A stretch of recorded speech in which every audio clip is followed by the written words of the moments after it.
नमस्कार, दृष्टि न्यूज में आपका स्वागत है। मैं हूं आपके साथ अंकिता। चलिए बढ़ते मुख्य खबर की ओर। ऑल इंडिया मुस्लिम त्योहार कमेटी के संरक्षक शमशुल हसन बल्दी, राष्ट्रीय अध्यक्ष मोहम्मद दानिश खान व अन्य सदस्यों ने हिंदू संगठन संस्कृति बचाओ मंच के अध्यक्ष चंद्रशेखर तिवारी को भेंट किया।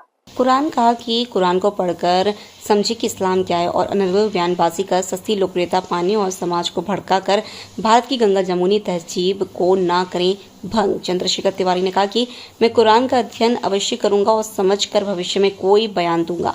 ऑल इंडिया मुस्लिम त्योहार कमेटी ने मिलकर समझाया कुर्बानी का महत्व। समिति के सदस्यों में असद पठान, मोहम्मद आरिफ, तनवीर कुरैशी, शेख इस्माइल, अदनान हसन व अन्य सदस्य मौजूद रहे।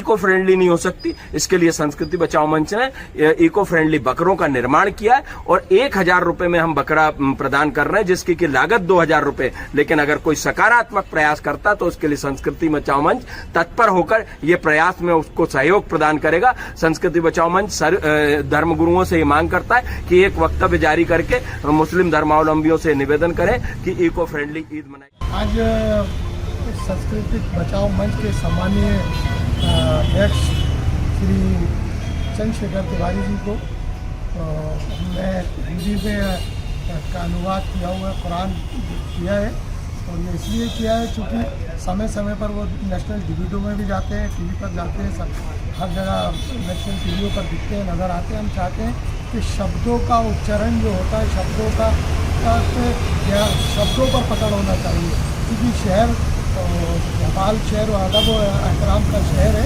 इसमें ज़बान में अरबी होना, उर्दू होना बहुत ज़रूरी था।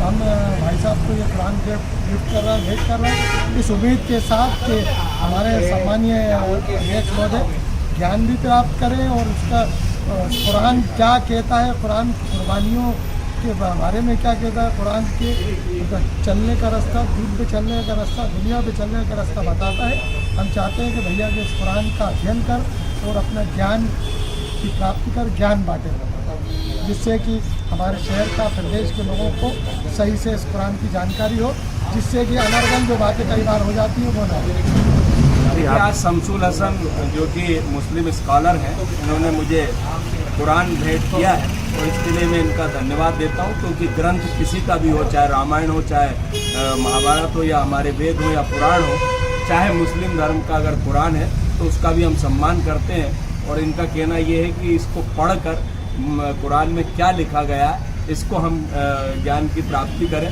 तो शमशुल जी, मैं स्वयं पहले भी पढ़ चुका हूँ, लेकिन आपने मुझे दिया, इसके लिए मैं इसका हृदय से धन्यवाद करता हूँ और इसका सम्मान भी करता हूँ, क्योंकि ग्रंथ किसी का भी हो, धर्म किसी का भी हो, उसका सम्मान होना चाहिए। और इसको मैं पूर्ण पढ़ूंगा और उसके बाद आपके जो भी बात करनी होगी तब भी बात करूँगा। शानदार।